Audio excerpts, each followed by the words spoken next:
ஓம் மங்களேஷாய வித்மகே சண்டிகா பிரியாய தீமகி தன்னோ சம்ஹார பைரவ பிரச்சோதயாது. நெக்ஸ்ட் ஜென் ஆஸ்ட்ரோ நேயர்கள் அனைவருக்கும் ஆஸ்ட்ரோ பூர்ணாவின் அன்பார்ந்த வணக்கங்கள். இன்னைக்கு நாம பார்க்கக்கூடிய சிறப்பு பதிவு அப்படின்னு பார்க்கும்போது சனி வக்ர பெயர்ச்சி பார்க்க போறோம். சனி வக்ர பெயர்ச்சி அப்படின்றது பாத்தீங்கன்னா இது பெயர்ச்சி கிடையாது. சனி பகவான் தன்னுடைய நிலையிலிருந்து இயல்பு நிலையிலிருந்து வக்ர தன்மைக்கு போகக்கூடிய ஒரு அமைப்பு தான் இந்த சனியினுடைய வக்ரத்தன்மை. இது எத்தனை மாதங்களுக்கு இருக்கு அப்படின்னு பார்த்தோம்னா 27ஆம் தேதி ஜூலை மாதம் வக்ரத்தன்மை அடையக்கூடிய அந்த சனி பகவான் 12ஆம் மாதம் அதாவது டிசம்பர் மாதம் 11ஆம் தேதி வரைக்கும் அந்த வக்ரத்தன்மையோட இருக்க போறார். தமிழ் மாத கணக்கிற்கு ஆடி மாதத்துல ஆரம்பிச்சு கார்த்திகை மாதம் வரைக்கும் இருக்க போகுது. கிட்டத்தட்ட ஒரு 4 மாதங்களுக்கு இந்த சனியினுடைய வக்ரத்தன்மை என மாதிரியாக செயல்பட போகுது. இந்த இடத்துல ஒவ்வொரு ராசி என்பர்களும் என்னென்ன ஒரு மாற்றத்தை அடைய போறீங்க, உங்களுக்கு சில டிப்ஸ், அதாவது நீங்க என்ன செஞ்சா இந்த வக்ரத்தன்மையில உங்களுக்கு அந்த மாற்றங்கள் நல்ல ஒரு விதத்தை கொடுக்கும். ஏன்னா ஒவ்வொருத்தருக்குமே பாத்தீங்கன்னா சனி வெவ்வேறு விதமாக செயல்படக்கூடிய ஒரு தன்மை. ஒரு நல்ல இடத்துல இருக்கு அப்படின்னா ஒரு 2 அடுத்து பாத்தீங்கன்னா 4 11 இந்த மாதிரியான இடத்துல இருக்கு அப்படின்னா அது வேறு விதமான ஒரு மாற்றத்தை கொடுக்கும். இதே இது மறைவு ஸ்தானமாகப்பட்ட அந்த 3 6 8 12ல இருக்கும் போது அதிகப்படியான பிரச்சனைகளை அதிகப்படியாக கொடுக்கக்கூடிய ஒரு அமைப்பாக இருக்கும். இந்த இயல்பு தன்மையில இருக்கக்கூடிய அந்த சனி பகவான் வக்ரத்தன்மையோடு திரும்பும் போது பாத்தீங்கன்னா வரக்கூடிய ஒரு வாய்ப்புகளும் வரக்கூடிய தோல்விகளும் பாத்தீங்கன்னா ரொம்பவும் விரைவாக வரக்கூடிய ஒரு நேரமாக இருக்கும்.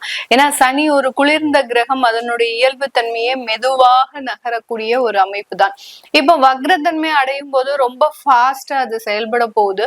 அந்த ஃபாஸ்டா செயல்படும் போது நமக்கு வரக்கூடிய சில வெற்றி வாய்ப்புகள் பாத்தீங்கன்னா நம்ம எதிர்பாராத நேரத்துல வரும். நம்ம எதிர்பார்த்திருக்கவே மாட்டோம் நமக்கு இந்த மாதத்துல இப்படி எல்லாம் இருக்கும் அப்படின்னு எதிர்பார்த்திருக்கவே மாட்டோம். அந்த சனியினுடைய வக்ரத்தன்மை அந்த வாய்ப்புகளை உங்களுக்கு மிகவும் துரிதமாக கொடுக்கும். அதே சமயம் ஏதாவது ஒரு பிரச்சனைகள் உங்களுக்கு ஜாதக ரீதியாக இருக்கு அப்படின்னா இந்த டயத்துல பாத்தீங்கன்னா நீங்க எதிர்பார்க்காத நேரத்துல அவமானங்கள், தேவையில்லாத கோர்ட்டு கேஸ் வழக்குகள் இது எல்லாத்தையுமே சட்டுன்னு கொடுத்துட்டு போயிடுவார். நீங்க அந்த பிரச்சனையை ஆராய்ந்து பாக்குறதுக்குள்ள அதனுடைய பாதிப்புகள் அப்படின்றது மிகுந்த ஒரு மனவேதனையை கொடுக்கக்கூடிய ஒரு தன்மையாக இருக்கும். அதனாலதான் யாரு நம்ம ஒரு மொழி வழக்குல சொல்லுவோம் அவன் சனி மாதிரி நம்மளுக்கு பிரச்சனையை கொடுக்குறான் அப்படின்ற மாதிரி சொல்லுவோம். அதனால அந்த சனியினுடைய தன்மை பாத்தீங்கன்னா ரொம்ப வலி வேதனை அடுத்த ஒரு ஜெனரேஷனுக்கு போகக்கூடிய அளவு இருக்கு அதனுடைய தன்மை இருக்கும். ஏன்னா கர்மகாரகன், நீங்க செய்யக்கூடிய ஒவ்வொரு விஷயங்களுக்கும் எதிர் வினைகள் அப்படின்றது இந்த சனி பகவான் மூலமாக வரப்போகுது. அதனால நம்ம இந்த இடத்துல நீங்க எந்த மாதிரியாக பிரிகாஷனா இருக்கும், எந்த இடத்துல நீங்க சில விதத்துல ரொம்ப எச்சரிக்கையாக இருக்கணும் அப்படின்றத நம்ம இந்த பதிவுல பார்க்க போறோம். இந்த சேனல்ல முதன்முறையா பாக்குறீங்க அப்படின்னா சப்ஸ்கிரைப் பண்ணிக்கோங்க, பெல் பட்டன்ல ஆல் ஆப்ஷன் சூஸ் பண்ணிக்கோங்க. துலாம் ராசி என்பவர்களுக்கு சனி பகவான் 6ஆம் இடமான அந்த ருண ரோக சத்ருஸ்தானத்துல இருக்கிறார். இந்த 6ஆம் இடம்ன்றது பாத்தீங்கன்னா மன வேதனையை அதிகப்படியாக கொடுத்துரும். ஒவ்வொருடைய ஜாதகத்துல 6ஆம் இடத்துல கிரகங்கள் இருக்கு அப்படின்னா அந்த கிரகங்கள் சம்பந்தப்பட்ட சில பிரச்சனைகளை கொடுக்கும். 6ஆம் இடத்துல சூரியன் இருக்கிறாரு அப்படின்னா அப்பாவுக்கும் குழந்தைக்கும் ஆகவே ஆகாது, அந்த மாதிரி ஆகி போயிடும். அதே மாதிரி உயர் பதவிகள் அப்படின்றது கொஞ்சம் கஷ்டமாக இருக்கும். அரசாங்க உத்தியோகம் அப்படின்றது அதிகப்படியாக இருக்கும். இதே இது 6ஆம் இடத்துல சந்திரன் இருக்குது அப்படின்னா அதிகப்படியாக அந்த வேலையில இடமாற்றம் செஞ்சுக்கிட்டே இருப்பாங்க. அடுத்து பாத்தீங்கன்னா கடன் வாங்குறதே ஒரு பொழப்பாவே வச்சுட்டு இருப்பாங்க. இந்த மாதிரியாக எல்லாம் ஒவ்வொரு கிரகங்கள் இருக்கக்கூடிய ஒரு தன்மையை பொறுத்துதான் அந்த 6ஆம் இடம் வேலை செய்யும். இப்போ இந்த துலாம் ராசி அன்பர்களுக்கு 6ஆம் இடத்துல அந்த சனி பகவான், 6ஆம் இடம்ன்றது பாத்தீங்கன்னா வியாதியை குடிக்கும், கடனை குடிக்கும், எதிராளியையும் குடிக்கும், எதிரிகளினுடைய பலத்தையும் குறிக்கும். அப்போ இந்த இடத்துல சனி வக்ரம் அடைகிறாரு அப்படின்ற போது உங்களுடைய எதிரியினுடைய பலம் அப்படியே குறைய போகுது. இது வரைக்கும் இருந்த அந்த எதிரியினுடைய பலம் அதிகமாக இருந்திருக்கும். இதனால பாத்தீங்கன்னா நிறைய பேர் உங்களை பார்த்து ரொம்ப பொறாமப்பட்டிருப்பாங்க. இந்த துலாம் ராசி அன்பர்களை பார்த்து பொறாமப்படாத நபர்களே யாருமே உலகத்திலேயே கிடையாது. ஏன்னா எல்லாத்துலயும் ஒரு தெளிவான ஒரு சிந்தனை, எல்லாத்துலயும் ஒரு பேலன்ஸ்டா ஒரு லைஃபை எடுத்துட்டு போறது. அடுத்து பாத்தீங்கன்னா எப்போதுமே ரொம்ப சிரிச்ச முக முகத்தோட எந்த விதமான கவலையுமே வெளியில காட்டாத ஒரு நபர்களாக தான் இந்த துலாம் ராசி அன்பர்கள் இருப்பாங்க. இவர்களை பார்த்து பொறாமப்படாம இருக்க முடியுமா? அந்த அளவுக்கு எல்லாருமே பொறாமப்படக்கூடிய ஒரு நபராக தான் இருப்பாங்க.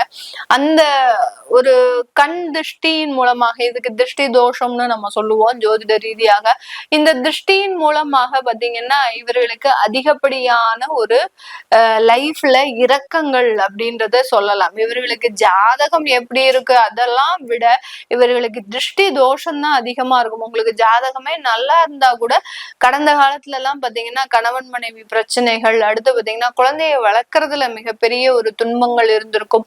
வேலையில ஒரு ஸ்திரத்தன்மையே இருக்காது. எப்ப பார்த்தாலும் ஒரு பயம், பதட்டம், எப்பண்டா நமக்கு வேலை போகும் அப்படின்றது தெரியாது. அதுலயும் பெண்கள் பாத்தீங்கன்னா வேலை செய்யக்கூடிய இடத்துல அதிகப்படியான ஒரு துன்பங்கள் எல்லாம் அனுபவிச்சிருப்பாங்க. வெளியில சொல்றதுக்கு கூட முடியாது. அந்த அளவுக்கு அந்த வேலை ரீதியான சில பிரச்சனைகள் இப்படி எல்லாமே ஒன் பை ஒன்னா இவர்களுக்கு தேவையில்லாத ஒரு அனுபவங்கள் அப்படின்றது இருந்திருக்கும். இதெல்லாமே இந்த காலகட்டம் சனி 6ஆம் இடத்துல வக்ரம் அடையிறதுனால ஒரு சின்ன இடத்துல ஒரு சேஞ்சஸ கொடுக்கும். இப்போ உங்களுக்கு அலுவலகத்துல யாராவது தொந்தரவு பண்றாங்க அப்படின்னா அவர்களை இடமாற்றம் செஞ்சிடும். இந்த சனி வக்ரம் இடமாற்றம் செஞ்சிடும். அடுத்து திருஷ்டி தோஷங்கள் உங்க வீட்டுல இருக்கு அப்படின்னா இந்த காலகட்டம் உங்களை பார்த்து அந்த எதிராளிகள் பயப்படக்கூடிய ஒரு தருணம். நம்மளும் எவ்வளவோ இவங்களை பார்த்துக்கிட்டே இருக்கோம், ஆனா இவங்க வளர்ந்துகிட்டே போறாங்களே அப்படின்னு சொல்லக்கூடிய, அவங்களே உங்களை பார்த்து பார்த்து சலிச்சு போய் இவங்களுடைய வளர்ச்சியை நம்மளால தடுக்க முடியல அப்படின்னு அந்த திருஷ்டிகள்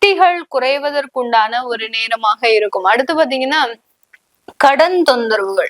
கடன் பாத்தீங்கன்னா திடீர்னு இருந்தாப்புல நான் நல்லா இருக்கணும், கடனே இருக்கக்கூடாதுன்னு நினைச்சேன் மேடம், ஆனா திடீர்னு இருந்தாப்புல ஒரு கால சூழ்நிலைகள் ஆன்லைன் ட்ரேட்ல போயிட்டு அந்த கடன் அப்படின்றது மாதிரியாக ஆயிப்போச்சு அப்படின்னு ஒரு அன்அவாய்டபிள் சர்க்கம்ஸ்டன்சஸ்ல உங்களுக்கு உண்டான ஒரு கடன் அப்படின்றது வந்திருக்கும்.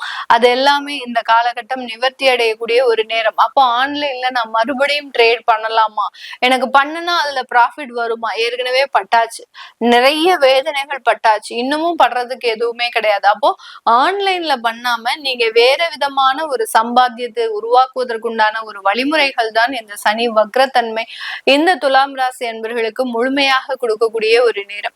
இந்த இடத்துல இந்த துலாம் ராசி அன்பர்கள் பாத்தீங்கன்னா இவர்களினுடைய 8ஆம் இடத்தை அந்த சனி வக்ரத்தன்மையாக பார்க்கிறார். ஏற்கனவே சொல்லியாச்சு, கடன் தீர போகுது, அடுத்து பாத்தீங்கன்னா உங்களுக்கு இருக்கக்கூடிய வளர்ச்சிகள் வரப்போகுது அப்படின்றத சொல்லிட்டேன். 8ஆம் இடம்ன்றது வியாதி தொந்தரவுகள், வியாதிகளிலிருந்து நிவாரணம், ஒரு மருத்துவ ஆலோசனை, ஒரு ஸ்கின் அலர்ஜி இருக்கு, எனக்கு மூட்டு பிரச்சனைகள் இருக்கு, அடுத்து பாத்தீங்கன்னா தைராய்டு சம்பந்தப்பட்ட பிரச்சனைகள் அதிகப்படியாக போயிட்டே இருக்கு, டயபெட்டிஸ் பாத்தீங்கன்னா இன்சுலின் எடுக்கிறதுனால எனக்கு மிகப்பெரிய ஒரு தொந்தரவாக இருக்கு, இதனால ஏதோ ஒரு சின்ன சின்ன அலர்ஜிகள் வருது. இந்த சனி அப்படின்னாலே பாத்தீங்கன்னா அலர்ஜிஸ அதிகப்படியாக கொடுப்பாரு. அந்த அலர்ஜி பாத்தீங்கன்னா ஒரு சொறி, சிரங்கு, இந்த மாதிரி அதிகப்படியான ஒரு உடல்ல ஒரு வேதனையை கொடுத்துக்கிட்டே இருப்பார். அதுல இருந்து எல்லாம் முழுமையான ஒரு நிவாரணம் அப்படின்றது கண்டிப்பாக இருக்கக்கூடிய ஒரு நேரமாக தான் இந்த துலாம் ராசி என்பவர்களுக்கு இருக்க போது. அடுத்து வெளிநாட்டுல இருக்கக்கூடிய சில விஷயங்கள்ல நிறைய வளர்ச்சிகள், அங்க தொழில் செய்யறவங்களுக்கு நல்ல ஒரு மாற்றங்கள், அந்த தொழில் செய்யக்கூடிய இடத்துல நிறைய லாபங்கள், இதெல்லாமே அடையக்கூடிய ஒரு நேரமாக தான் இருக்கும். ஏன்னா உங்களுடைய 3ஆம் இடத்தை பார்க்கிறார், 12ஆம் இடத்தை பார்க்கிறார், 8ஆம் இடத்தை பார்க்கிறார். அப்படி அந்த 3 இடமுமே பாத்தீங்கன்னா உங்களுக்கு வெளிநாடு சம்பந்தப்பட்ட வளர்ச்சிகளை கொடுக்கக்கூடிய ஸ்தானம் மட்டுமே, எல்லாமே மறைவு ஸ்தானம். 3ஆம் பார்வையை, அதாவது உங்களுடைய 3ஆம் இடத்தை 10ஆம் பார்வையாக பார்க்கிறார். அடுத்து அவர் 6ஆம் இடத்துல இருக்கிறாரு, உங்களுடைய 8ஆம் இடத்தை பார்க்கிறார், உங்களுடைய 12ஆம் இடத்தை பார்க்கிறார்.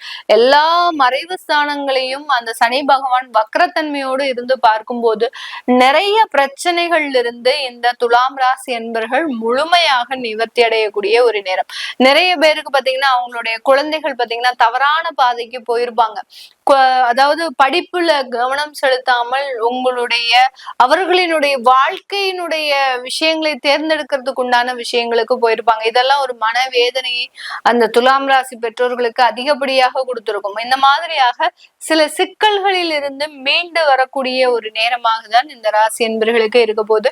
இந்த துலாம் ராசி என்பர்களுக்கு எல்லா மறைவு ஸ்தானத்தையும் உங்களுக்கு அந்த சனி பகவான் பார்க்கறதுனால இந்த இடத்துல நீங்க செய்ய வேண்டிய தெய்வ வழிபாடு அப்படின்னு பாத்தீங்கன்னா, வீட்டுல ஐயப்பனுடைய போட்டோ ஃப்ரேம் வச்சு தாராளமா வழிபாடு பண்ணலாம். இல்ல பக்கத்துலயே உங்களுக்கு கோயில் ஐயப்பன் இருக்கிறாரு அப்படின்னா ஐயப்பனை நிறைய பிரார்த்தனை பண்ணுங்க.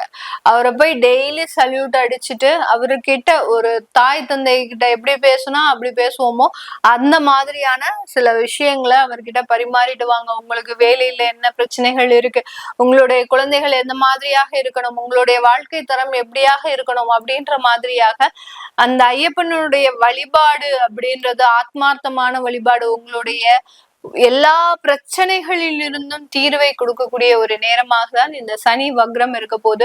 இது எல்லாமே நான் உங்களுடைய பொது பலன்களாக தான் சொல்லியிருக்கிறேன். உங்களுடைய ஜாதக ரீதியாக சில விஷயங்கள் இருக்கும்.